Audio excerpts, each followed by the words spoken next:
itu masuk lagi ke Excel, kita blok dulu nih, shift kita geser ya, kemudian kita geser ke bawah ya, kita klik shift ya. Ini ada berapa sampel? 64 sampel ya, 64 responden atau sampel. Setelah itu kita copy ya, masukkan ke statistik di sini. Setelah itu kita paste di sini. Nah, tampilannya seperti ini teman-teman ya. Jangan lupa kita harus masuk semua 64 responden ya, atau 64 sampel ya teman-teman.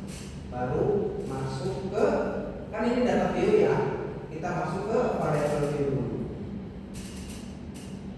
Nah, baru ada name di type ya, kemudian desimal label.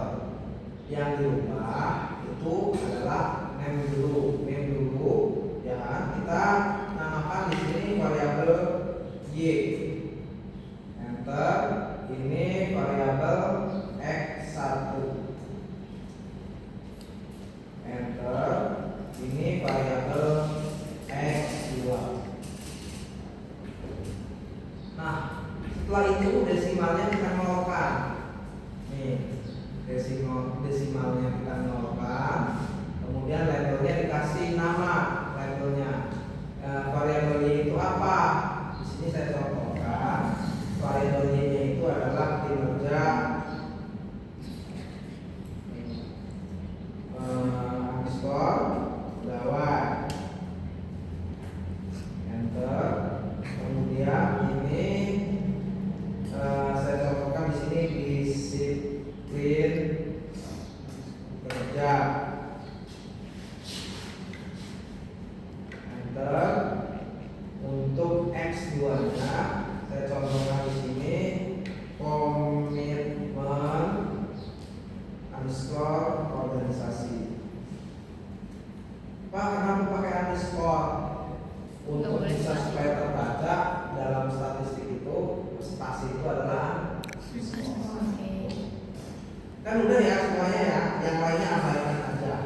Jadi yang diganti itu, yang perlu dirubah itu variabel name ya kan, isikan variabelnya apa aja ya kan, kemudian desimalnya sama labelnya. Setelah ini sudah selesai, masuk ke data view. Nah, seperti ini tampilannya. Setelah di data view, baru masuk ke, baru kita olah. Kalau sudah seperti ini nih, sudah benar nih ya, kita olah, masuk ke analyze,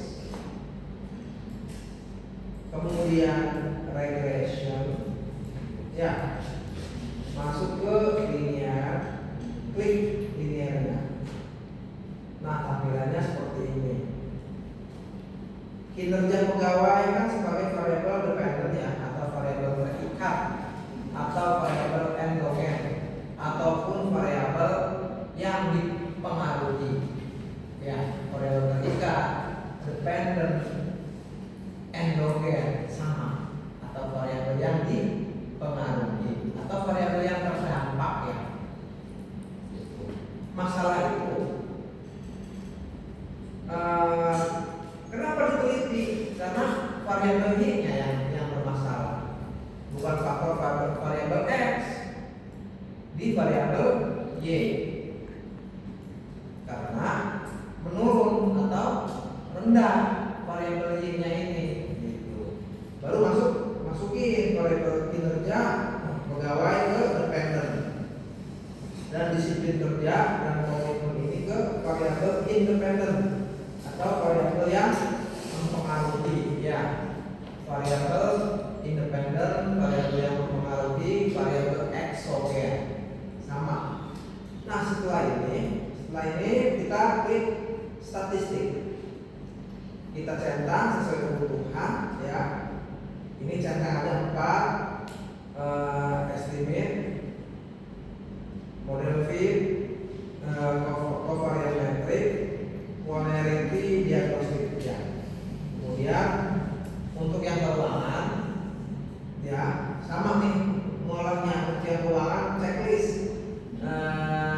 ininya, dari introduction-nya, karena data panel perubahan wajib nanti dibahas juga nih. Tapi kalau untuk SDM pemasaran tidak wajib mencetak nih, karena tidak mencari nilai Darwin-Larson. Berarti keuangan aja. Iya. Data panel karena yang data yang berjangka waktu, time series. Continue. Kemudian plotnya untuk mencari uji asumsi klasik itu kayak histogram ya, p-plot, scatter plot, itu menggunakan plot G-prep-nya masuk ke X, Z-pressure-nya masuk ke Y. Kemudian histogram sama normal probability plotnya dicetak, baru continue. Nah, jangan lupa untuk mencari one sample KS ya, atau Kolmogorov-Smirnov. Di uji asumsi klasik kan normalitas kan ada 3, udah kemarin dulu itu udah saya ajarin ya, udah saya sampaikan maksudnya, udah saya sampaikan. Jangan lupa save-nya ini save-nya jangan lupa nih, unstandardized aja nih, dicetak. Nanti muncul variabel baru di dalam sini, di dalam SPSS-nya untuk mencari nilai Kolmogorov-Smirnov. Setelah itu continue, klik OK.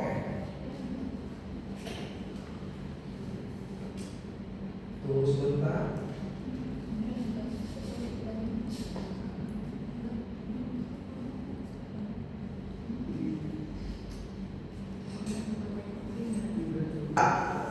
Data yang tadi.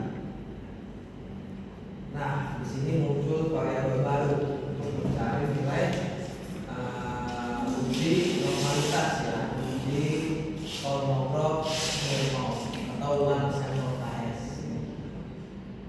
Nilai residual 1. Ya, muncul variabel baru. Baru masuk kita ke regresi. Pak, yang dicari mana nilai regresi? Ini nilai regresi. Jadi sebenarnya ke SPSS itu sudah rata semua tuh teman-teman hasilnya di regresi itu sebenarnya ya. Ini untuk regresinya nilai B ini, nilai beta ini, unstandardized-nya ya, ini regresinya.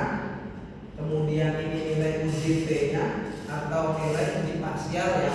Kalau diujikan hipotesis itu nilai parsial. Contoh pengaruh disiplin kerja terhadap kinerja pegawai, itu parsial. Kalau simultan berarti secara bersama-sama pengaruh disiplin kerja dan komitmen organisasi terhadap kinerja pegawai, itu secara simultan. Jadi nanti di hipotesisnya itu ada 3. Kalau yang seperti ini nih teman-teman ya, pertanyaan penelitiannya 3 nih di rumusan masalahnya. Jadi nanti urutan tuh di bab 1 di pertanyaan penelitian atau di rumusan masalah 3. Yang pertama, apakah terdapat pengaruh disiplin kerja terhadap kinerja pegawai? 1 gitu ya kan. Kemudian yang kedua, apakah terdapat pengaruh atau apakah komitmen organisasi berpengaruh terhadap kinerja pegawai? 2 gitu ya kan. Rumusan masalahnya. Yang terakhir, apakah disiplin kerja dan komitmen organisasi secara bersama-sama berpengaruh terhadap kinerja pegawai? Kalau rumusan masalahnya 3, tujuan penelitiannya juga 3, masuk ke hipotesisnya juga 3. Tuh, nanti yang dikembangkan itu setelah penelitian terdahulu di bab 2 ya kan, baru masuk ke hipotesis, uji hipotesis pengembangan hipotesis. Dari apa yang diambil apa dari pengembangan hipotesis? Nah, itu dari artikel orang, ambil yang serupa. Juga itu regresi itu adalah 3 nih yang dijelaskan ya, konsep konstanta, kemudian disiplin kerja nilainya ya, nilai betanya, dan komitmen organisasi. Jadi nilai standardized-nya aja nih, nilai betanya. Cara menjelaskannya ya, nih di dalam penjelasan regresi berdasarkan tabel di atas, ya kan? Berdasarkan tabel di atas, konstan sebesar 0,741.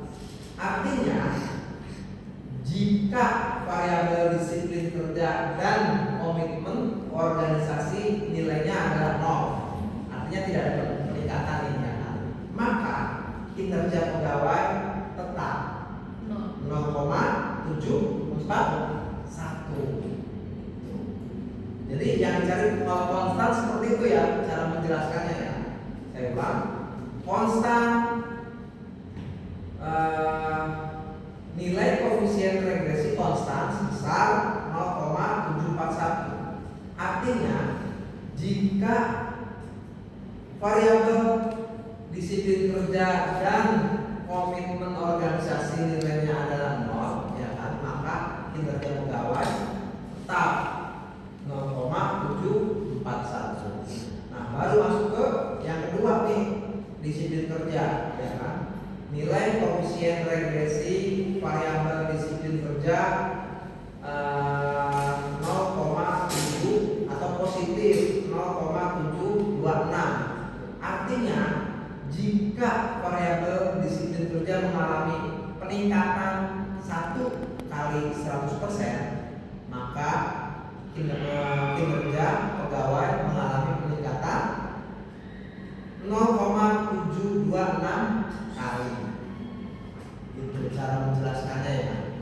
Kemudian untuk komitmen organisasi, nilai koefisien regresi variabel komitmen organisasi positif 0,260. Artinya jika nilai variabel komitmen organisasi mengalami peningkatan 1 kali 100%, maka kinerja karyawan mengalami peningkatan 0,260. Nah, bagaimana Pak kalau hasilnya negatif? Berarti mengalami penurunan, bukan peningkatan, malah kebalikannya gitu.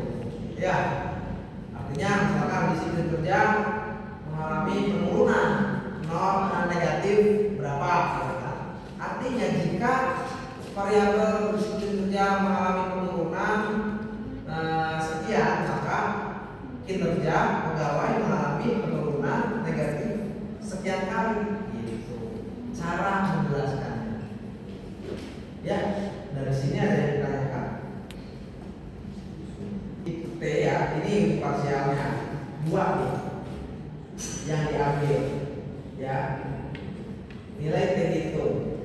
Nah, nilai T hitung ini dibandingkan dengan T tabel nih. Sudah saya buka nilai T tabel ya kan. Misalkan kita menggunakan 2 variabel bebas ya, disiplin kerja dan komitmen organisasi, berarti 64 atau jumlah sampel 64 dikurangi 2. Ini kan 64 nih, ya kan? Dikurangi 2, jadi 1,99. Nah, T tabel ini dibandingkan dengan T hitung, besar mana? 1,999. Ya kan, dibandingkan dengan T hitung nih 6,741, besar mana? 6. Besarnya 6 dengan T hitung. Berarti terdapat pengaruh yang signifikan. Kenapa dikatakan signifikan? Nilai signifikansinya kan lebih kecil nih, 0,000 lebih kecil dari 0,05. Pak, dari mana nilai 0,05? Kalau penelitian sosial, errornya itu 5% atau 0,05, termasuk kita penelitian manajemen itu termasuk penelitian sosial. Jadi tingkat kebenarannya itu adalah 95% dan tingkat kesalahannya itu 5%. ya sudah menjadi patokan. Gitu. Yang digunakan metodenya siapa nanti bukunya, metode penelitiannya. Nah, rata-rata sih membahas untuk error itu ya 0,05 ya atau 5% tingkat errornya. Jadi untuk signifikansinya dan nilai T-nya. Jadi yang dicari untuk uji T itu ya atau uji hipotesis itu dua ini. Dua nilai ini. Nilai T itu dengan signifikansi. Dan untuk nilai uji F ini nih, nilai uji F. Nih, nilai F hitungnya ini F hitung dibandingkan dengan F tabel. F tabelnya ini pernah udah saya share metodologinya untuk ininya apa namanya T hitung. Artinya jika variabel disiplin kerja dan komitmen organisasi nilainya tetap, ya kan? Nilainya tetap ya tidak ada peningkatan 0 nih, maka kinerja pegawai itu tetap 0,741. Itu yang pertama tuh menjelaskan tentang regresi. Baru masuk ke poin 2 menjelaskan tentang disiplin kerja. Ya, seperti yang tadi saya jelaskan. Sudah, baru masuk ke poin yang ketiga. Paham? Oke.